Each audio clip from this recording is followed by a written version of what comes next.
Eminem had beef with everyone. Yeah, I think in the that was day. kind of the thing, though, in hip-hop. Like, to have beef with somebody made you stronger, you know? It would kind of, like, I don't know, give you street credit or whatever. I wish that comics had beef like that. That would be hilarious. I think. Like, could you imagine if that was a thing? I think it is to an extent. Like, I definitely heard of like story. Like, I think most recent, I think it was Corey Holcombs and Darnell Rollins. Like, they had like a back and forth for a while. I think like Darnell was like heckling him during his show. Oh, really? Yeah, it was like at a comedy club. It's like podcast beef though. I don't think it's like real stand up. I think the last notable one was probably like the Joe Rogan Mencia beef. That's true. Yeah, that's true. But that's like, yeah, that's because they basically calling him out for stealing. You know what? You're right, because I said that, and then immediately you're right. I have to take it all back because Cat Williams is just fucking crazy now, going after everybody. So, which I don't know. Do you think that was one of those things that he did to sort of make himself bigger?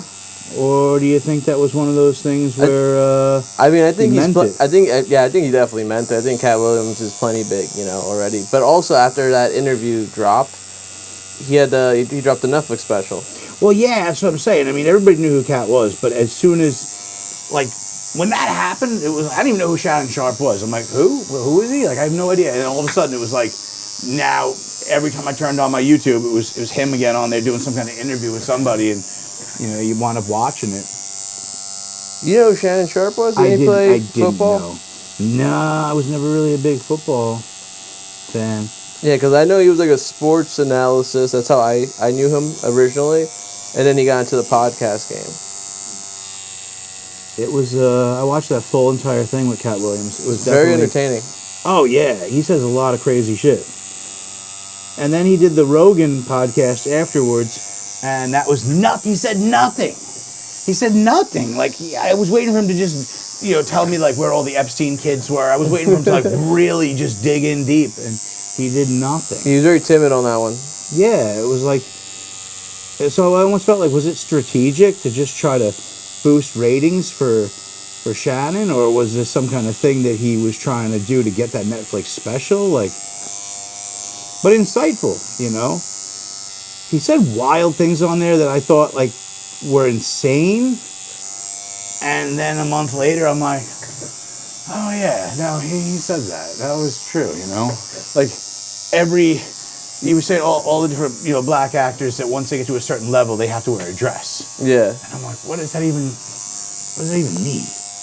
And then I started watching different shows and, you know, documentaries. Like, I watched the one, it was like behind the dark side of the 90s, and it was, you know, Jaleel White from Family Matters. And they're like, and then there was an episode where all of a sudden, like, you know, Urkel had to wear a dress, and Eddie had to wear a dress, and I was like, and Carl had to wear a dress, and I'm like, wait a minute, they just took everybody and eventually made them wear a dress. Like, maybe there is some sort of cult of. Was that Chappelle's thing when he before he disappeared? They wanted him to do that or something to that nature? Yeah, I feel like he might have done it though. Did he do it for something? No. He never wore the dress? No, never? You're saying that was one of the things I liked about it. You know, and you're like, come on, they're not making everyone wear a dress.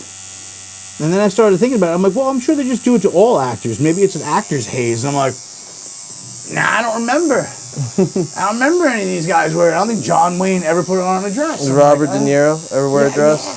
Yeah. I don't know. You ever think sometimes maybe is it real or is it something that's in your brain that you're just kind of, now that you saw it, like, you know, you never noticed how many Jeeps are on the road until you buy a Jeep, and then you're like, there's a lot of Jeeps on the road. Well, yeah, your brain just kind of noticed that, you know. You never know how many people wear dresses until you start wearing a dress. Well, you start wearing a dress, yeah, exactly. It's a fucking weird world, man.